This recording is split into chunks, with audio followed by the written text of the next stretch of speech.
Hi friends, welcome to Lavi's grand kitchen. Friends, ఈరోజు మనం చేప ముక్కలను ఎలా ఫ్రై చేసుకోవాలో చూద్దాం. ఇప్పుడు దానికి కావాల్సిన పదార్థాలు: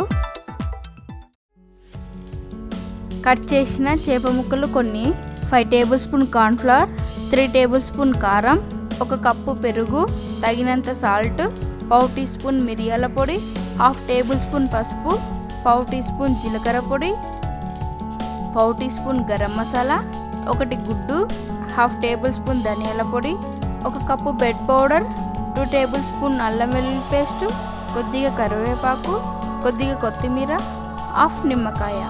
ఇప్పుడు చేప ముక్కలను ఫ్రై చేసుకునే విధానాన్ని చూద్దాం. ఫ్రెండ్స్, నేను చేప ముక్కలను శుభ్రంగా కడుక్కొని ఒక గిన్నెలోకి తీసుకున్నాను. ఇప్పుడు నేను కొద్దిగా సాల్ట్ వేసుకుంటున్నాను, కొద్దిగా జీలకర్ర పొడి, కొద్దిగా ధనియాల పొడి, 1/2 టీ స్పూన్ పసుపు, 2 టేబుల్ స్పూన్ అల్లం వెల్లుల్లి paste, 1/2 teaspoon garam masala, 4 tablespoon కారం వేసుకుంటున్నాను.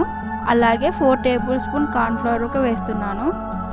కొద్దిగా కరివేపాకు, కొద్దిగా మిరియాల పొడి, కొత్తిమీరను ఇలా చిన్నగా కట్ చేసి వేసుకోవాలి. 1 కప్పు పెరుగు వేసుకుంటున్నాను.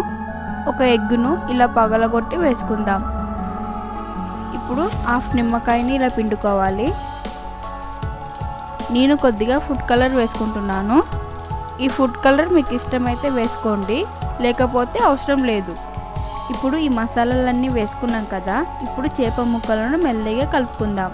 ఇలా చేప ముక్కలకు మసాలా అంతా పట్టించిన తర్వాత ఒక 2 గంటల పాటు ఫ్రిడ్జ్లో ఉంచుకోవాలి.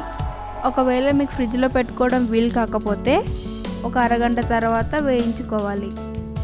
ఇప్పుడు ఫ్రిడ్జ్లో నుంచి చేప ముక్కలను బయటికి తీద్దాం. ఇప్పుడు పాన్ వేడైన తర్వాత కొద్దిగా ఆయిల్ ఎక్కువనే వేసుకోవాలి. ఇప్పుడు నేను ఒక బౌల్లో బ్రెడ్ పౌడర్ తీసుకున్నాను. ఇంకొక బౌల్లో 2 ఎగ్స్, కొంచెం సాల్ట్, కొద్దిగా మిరియాల పొడి వేసి ఇలా కలిపి పెట్టుకున్నాను.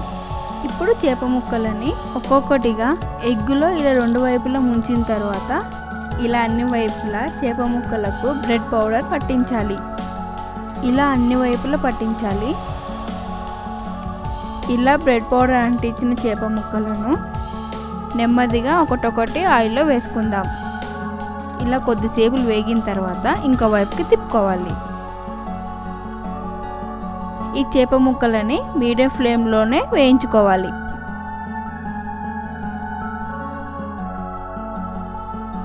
ఇలా ఈ రంగు వచ్చే వరకు వేయించుకోవాలి. ఇప్పుడు వీటిని జాగ్రత్తగా ఒక ప్లేట్లోకి తీసుకుందాం. ఇప్పుడు వేడివేడిగా చేపల ఫ్రై రెడీ. చూశారు కదా ఫ్రెండ్స్, చేపల ఫ్రై ఎలా తయారు చేయాలో మీరు కూడా మీ ఇంట్లో ట్రై చేసి చూడండి. ఫ్రెండ్స్, ఈ వీడియో చూసినందుకు థ్యాంక్స్. ఈ వీడియో నచ్చినట్టయితే లైక్ చేయండి, షేర్ చేయండి.